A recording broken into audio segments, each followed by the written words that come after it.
Welcome to another segment of ACRP TV. Today, our spotlight is on ACRP's Diversity Advisory Council. We're talking to thought leaders in the field and active members on this new committee to find out about kind of what they're up to and their hopes and dreams for this DAC. Today, we've got with us an old friend, Danielle Cole, who's the CEO and founder of Black Women in Clinical Research. Thank you so much for joining us today. Thank you so much, Michael, for having me. You and I have had the chance to talk before. You're doing some exciting work, educating people, bringing new entrants into this exciting clinical research field. But I wonder how you yourself got into this field. Let's talk about that.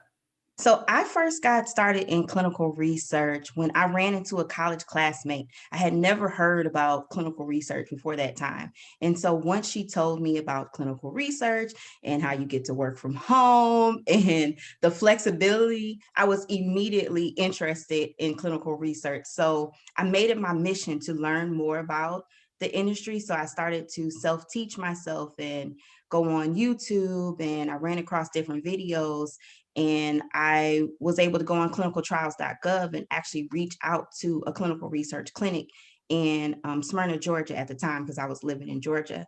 And I just asked them, can I shadow? Can I learn more information about the day-to-day operations of clinical trials? And I just literally showed up, and they, instead of them interviewing me, they just said, you got it. So I was able to start from there, from the internship, and it turned into something, I want to say bigger, because from there I was able to become a clinical research coordinator.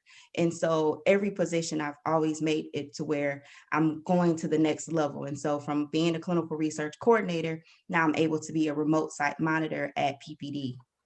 And you're leading this Black Women in Clinical Research organization, and you've joined ACRP's Diversity Advisory Council. So I'd love to hear your thoughts on your hopes and goals and dreams for what the DAC might be able to accomplish. I know you all have met a few times. I know you've got some ambitious plans on the drawing board, but what's your hope for what this group can do?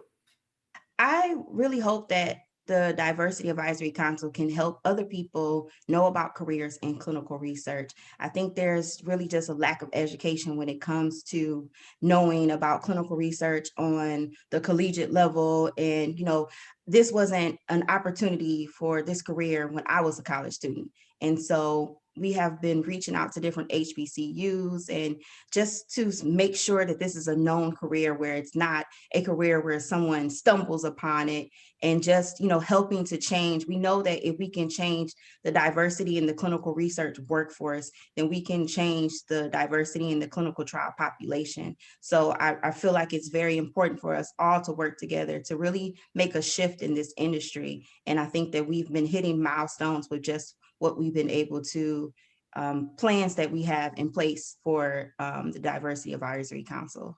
That's very, very exciting. Now, you and I have had a chance to talk before too, but I wonder if you could talk a little bit about, I know you've done some stuff with ACRP recently with, I think, with resumes and mentoring and things like that. Maybe talk a little bit about some of those projects. So what I have noticed in the industry, a lot of times we don't receive feedback. So we apply for positions, we don't know if when we're rejected, why we were rejected. So a lot of times I reached out to ACRP and asked them if they could help with this. And because, I have over 3,000 members in Black Women in Clinical Research. And so having the same conversations with a lot of my members over and over again about not receiving feedback, not knowing how they can improve, be a better applicant, so the next time that they apply to these positions, they can get hired. And so with ACRP, they were able to connect with some other companies, some sponsors. And so we were able to have a resume review where the people at the companies were able to look at the member's resume and tell them things that they need to work on so they can be a better candidate.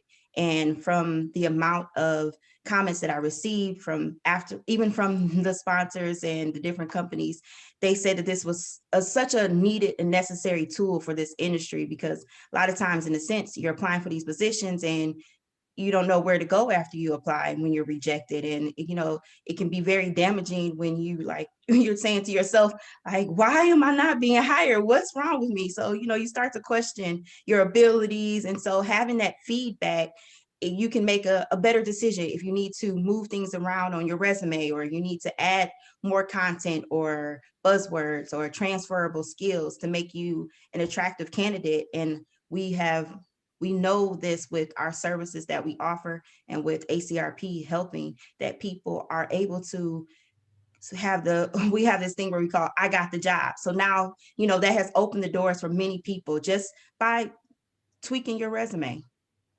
Fantastic. Well, I want to applaud you and some of the others involved in these. It's so exciting to hear. For a long time, we've been talking about trying to address diversity. It's an important topic, and education is part of it, talk is part of it, but also rolling up your sleeves and actually doing things and getting a little Right. granular as you're doing, helping people with resumes and things. That's key to making this actually work. That'll take it beyond just talk. So I really applaud you and your team for what you're doing.